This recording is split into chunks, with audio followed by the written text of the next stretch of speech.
It's good to be with you. Welcome to Class Outside.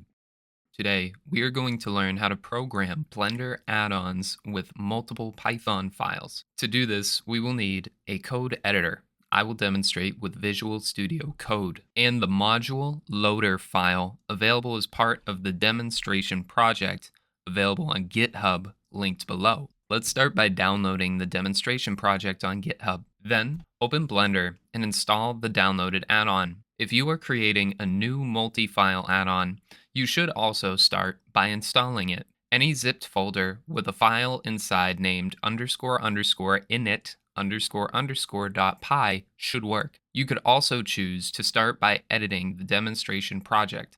We can check that the add-on is installed by right-clicking an object and looking for the button named Configure Rotation. Let's open Visual Studio Code to load our add-on. When Blender installs an add-on, it makes a copy of the files to a data folder. Blender references these files when loading the add-ons. These files can be edited to more quickly test changes to our add-ons. Let's click File, Open Folder, and search for Blender's data folder. On Windows, the file's location should be nested inside a hidden folder called App Data. One way to enter this folder is by going to your user folder and within the address bar, add a slash and type app data, then press enter. Once inside, we can continue into the other folders until we find the installed add-on. It should be inside Roaming, Blender Foundation, Blender, the Blender version you installed with, Scripts,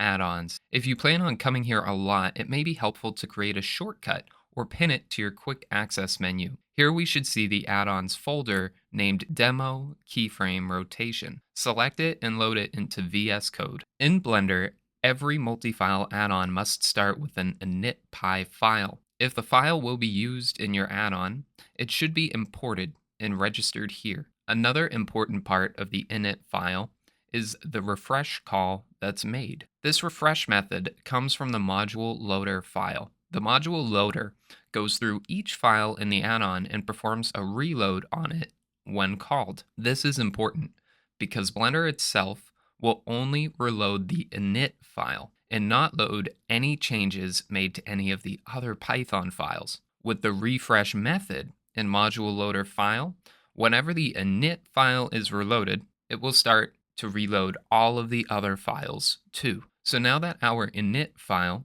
is set up to reload the entire add-on, when will Blender reload the init file? By default, Blender only reloads add-ons when the blend file is reopened. Instead of closing and opening Blender every time we want to test our change, we can create a hotkey or macro that will reload the add-ons with a button press. Open the Edit panel, then select Preferences. Navigate to the Key Map tab, open the Screen drop-down, and then the Screen Editing drop-down. Click Add New. In the text box, type script.reload. Click the Key Bind button, and then press the key you would like to press to reload add-ons. Remember, in Blender, many keys are already set up as shortcuts for other functions. I chose to use my F1 key because it did not seem to interfere with any common Blender functions I use. Great.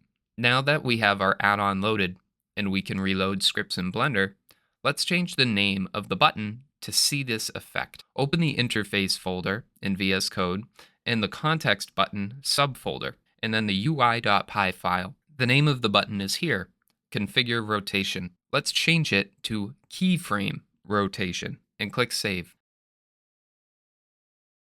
Now, if we right-click in Blender, it still says Configure Rotation. Let's press our hotkey to reload the add-ons and check again. Look at that! Together, we have modified a multi-file add-on in Blender. Please let me know down in the comments what you thought of this video. Have a great day, and thank you for attending Class Outside.